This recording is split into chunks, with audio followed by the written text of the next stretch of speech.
Nothing explodes at the beginning of a war. No sirens, no headlines screaming war declared, just ships leaving port quietly. That's how this story starts. Chinese warships didn't announce themselves. No parade, no press tour. They simply slipped out of Hainan Naval Base and headed west, very far west, toward the Middle East, and almost at the exact same time, the USS Abraham Lincoln Carrier Strike Group was racing into those same waters. Same region, same choke points, same narrow sea lanes, two nuclear-armed superpowers drifting onto the same chessboard. That's not coincidence. That's choreography. And when choreography involves missiles, things get dangerous fast. A tense new chapter is unfolding across one of the world's most important sea corridors, the Strait of Hormuz, as regional naval activity rises and global powers watch closely. Over the past day, the White House signaled it is weighing multiple paths forward, with Iran, a diplomatic channel, a visible military posture,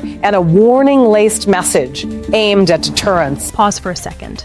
Because what's unfolding right now in the Arabian Sea is not routine military traffic. It's not training. And it's definitely not accidental. This is the closest thing we've seen to a naval collision course between great powers since the Cold War went cold. And here's the part that should make you sit up a little straighter. China didn't send just any ships. They sent their best. Let's slow this down. At least one Type 055 Renhai-class destroyer departed Hainan, along with multiple Type 052D destroyers. If those names don't ring bells, that's fine. What matters is what they do. These are not escort ships. They're not patrol vessels. They're not presence ships. They're killers. The Type 055 is the largest, most heavily armed surface combatant China has ever built. Some analysts quietly call it a cruiser, even though Beijing calls it a destroyer. Semantics aside, this thing is a floating missile city, 112 vertical launch cells. Let that number breathe for a second. One ship, 112 missiles, anti-air, anti-ship, land attack, anti-submarine. And inside those cells, the YJ-18, a missile that cruises quietly, then goes supersonic in its final approach. Translation? You don't hear it until it's too late. Now connect the dots. Those ships aren't staying near China. They're expected to operate in the Gulf of Oman, the northern Indian Ocean, and waters near the Strait of Hormuz, which just happens to be exactly where the Abraham Lincoln is headed. And yes, the carrier is within range. That changes everything.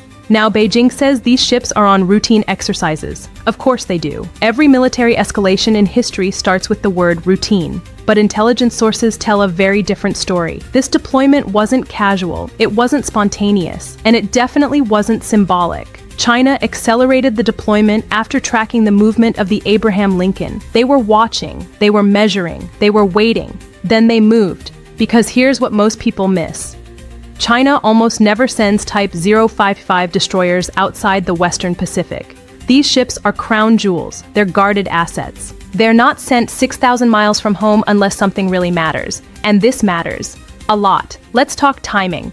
Around Sunday, February 1st, 2026, trilateral naval drills are scheduled to begin. China, Iran, Russia. Officially, it's another iteration of the Marine Security Belt exercises. They've done these before. 7 times actually since 2019. But this one is different. People familiar with the planning say the scope is broader, the tempo is faster, and the timing was pulled forward. Why? Because the US Navy started flexing first. Large-scale air and maritime integration drills. Carrier operations, force projection. China noticed, and instead of protesting, they deployed. That's a message, a very clear one. Now zoom out for a second. Why the Middle East? Why now? Start with oil. More than 40% of China's crude oil imports pass through the Strait of Hormuz. That narrow strip of water isn't just a shipping lane, it's an artery. And arteries, when blocked, cause heart attacks. China has spent decades relying on others to keep that artery open. Those days are ending. Beijing doesn't want to ask for protection anymore. They want to provide it themselves. That's why China maintains a permanent logistics base in Djibouti. That's why resupply and maintenance are already in place. That's why this deployment looks less like a visit and more like a rehearsal. China isn't passing through the Middle East. They're settling in.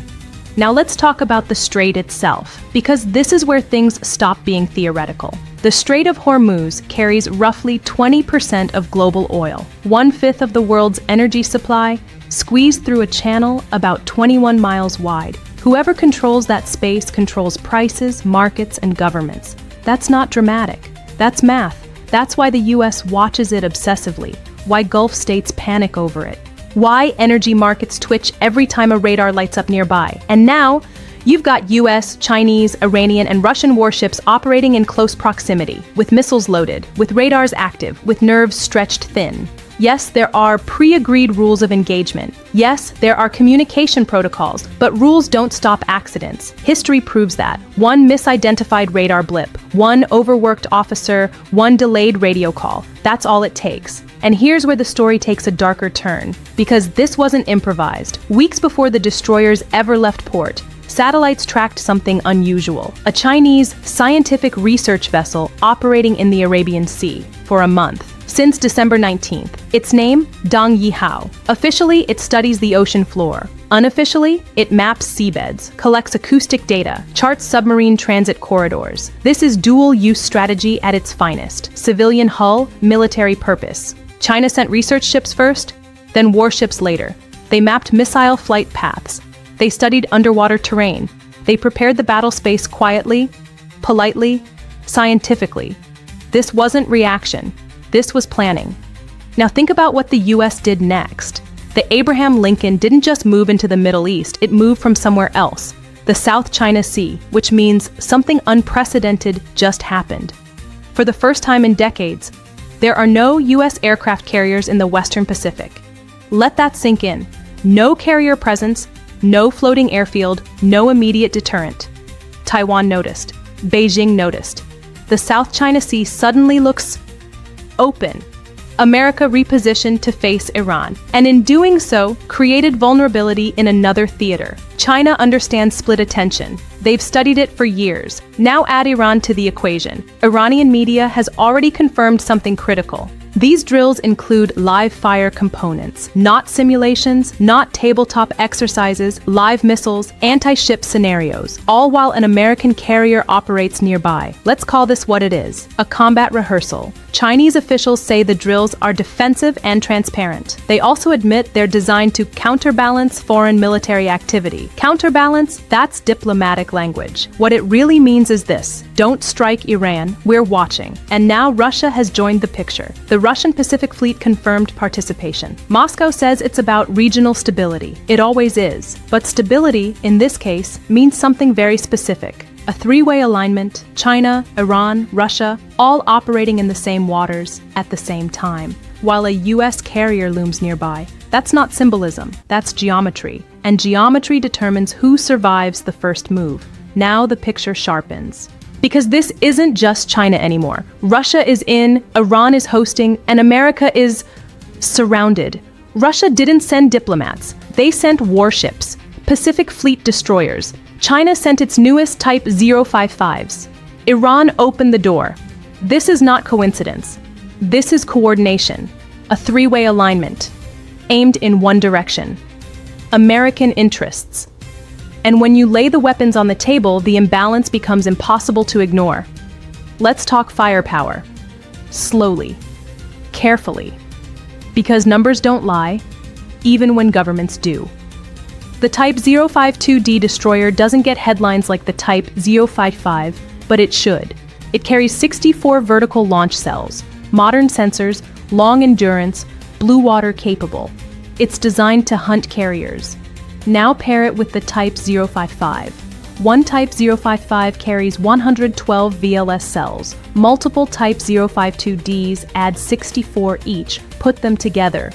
You're looking at over 200 anti-ship missiles in a coordinated salvo. 200 from multiple platforms. From multiple directions, at staggered altitudes, at mixed speeds. No carrier group can stop that. Not because American sailors aren't skilled, but because physics doesn't negotiate. Now look at the USS Abraham Lincoln, a powerful ship, a floating city, a nuclear-powered symbol of American reach. Its air wing is impressive. FA-18EF Super Hornets, EA-18G Growlers for electronic warfare, F-35C stealth fighters, MH-60R helicopters. Its escorts matter too. 3 Arleigh Burke-class destroyers, Aegis systems, Tomahawk cruise missiles, ballistic missile defense. On paper, formidable. But here's the uncomfortable truth buried in Pentagon assessments. Each Burke carries a finite missile magazine, roughly 90 SM-2 and SM-6 interceptors each. That's about 270 defensive missiles total. Sounds like a lot, until it isn't, because interceptors don't get a 100% success rate, and saturation attacks don't come politely. China can throw more missiles than America can catch. Add Russian destroyers, add Iranian coastal batteries. Suddenly, the math turns ugly.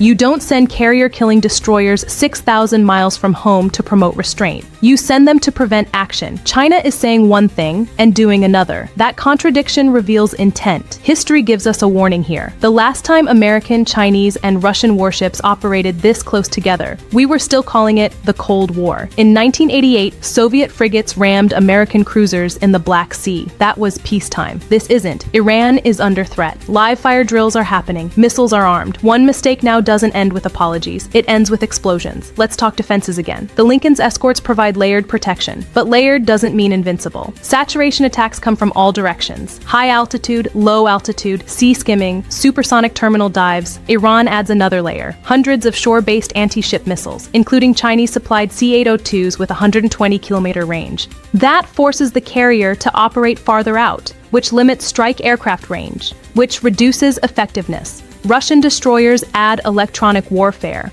radar disruption, communication interference. If Aegis systems are blinded, even briefly, missiles get through. And once a carrier is hit, everything changes. Now zoom out again. The region is watching closely. Qatar, Oman, Turkey, they're all warning Washington, don't escalate. Qatar hosts 10,000 American troops at Al Udeid Air Base. If shooting starts between American and Chinese ships, Iran will retaliate. Ballistic missiles. Al Udeid is in range. Americans die. Qatar is dragged into war. Saudi Arabia, it imports most of its food through the Strait of Hormuz. Close that strait, and Saudi Arabia faces shortages within weeks. Riyadh is terrified. The UAE hosts American fighter squadrons. Iranian missiles can reach every Emirati city. Abu Dhabi is warning Washington too. This isn't fear. It's survival. So what is China really doing? There are 3 objectives. The first is obvious, protecting energy imports. The second is clear, deterring American strikes on Iran. But the third, that's the real message. China is showing the world that America no longer operates freely in the Middle East, not without permission. If China can constrain U.S. carriers in the Persian Gulf, it can constrain them anywhere. South China Sea, Western Pacific, Taiwan. That signal isn't subtle, it's screaming. To Taipei, Beijing is saying, don't count on carriers. We can keep them away, just like we're doing here. One thing is certain, Chinese Type 055 and Type 052D destroyers moved toward the Gulf of Oman as the USS Abraham Lincoln entered the Arabian Sea.